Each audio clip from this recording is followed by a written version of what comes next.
السلام عليكم ومرحبا بكم من جديد. انا رجوة من ماتريكس جروب انترناسيونال، وكنكملوا اليوم السلسله ديالنا اللي هي بعنوان الدراسه في ايطاليا، طريق من الفكره حتى للتسجيل الحقيقي. في الحلقه الاولى هضرنا علاش نختار ايطاليا، وفي الحلقه الثانيه شفنا شكون يقدر يقرا في ايطاليا، وفي الحلقه الثالثه شرحنا انواع الجامعات والمؤسسات. واليوم غادي نهضروا على واحد من اخطر الاختيارات اللي هو اختيار التخصص، حيت بزاف ديال الطلبه كيطيحوا، ماشي حيت ما عندهمش مستوى، ولكن حيت اختاروا تخصص ما مناسبش ليهم.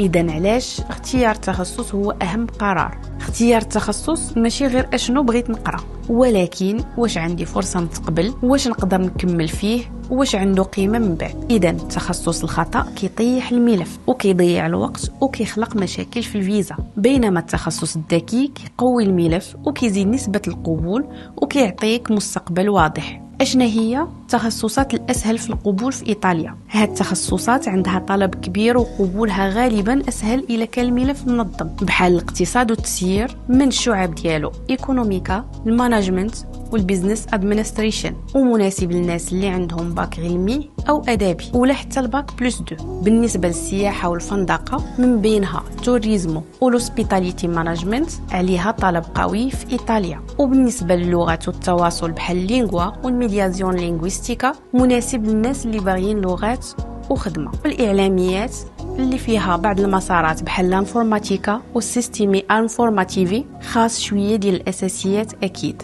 واخيرا التصميم والفنون التطبيقيه بحال الديزاين والفاشن خاصهم موهبه واختيار معقول.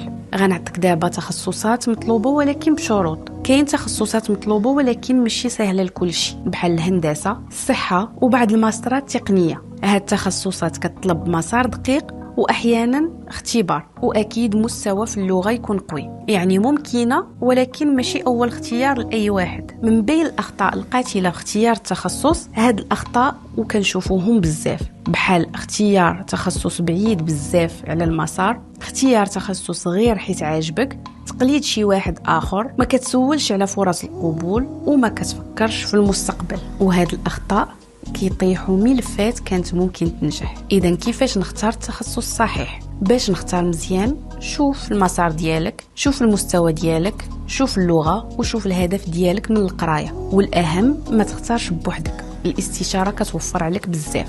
اذا الخلاصه اليوم شفنا تخصصات الاسهل في القبول، تخصصات اللي خاصها شروط، الاخطاء القاتله وكيفاش نختار بذكاء. وفي الحلقه الجايه غنعطيك الوثائق المطلوبه لفتح ملف الدراسه في ايطاليا، تشيك ليست كامله. الى عجبك الفيديو ما تنساش ندير لايك، اشتراك وشارك مع شي واحد اللي محتار. والى بغيتي مواكبه حقيقيه ماتريكس جروب انترناسيونال معك خطوه بخطوه. ونشوفكم الحلقه الجايه.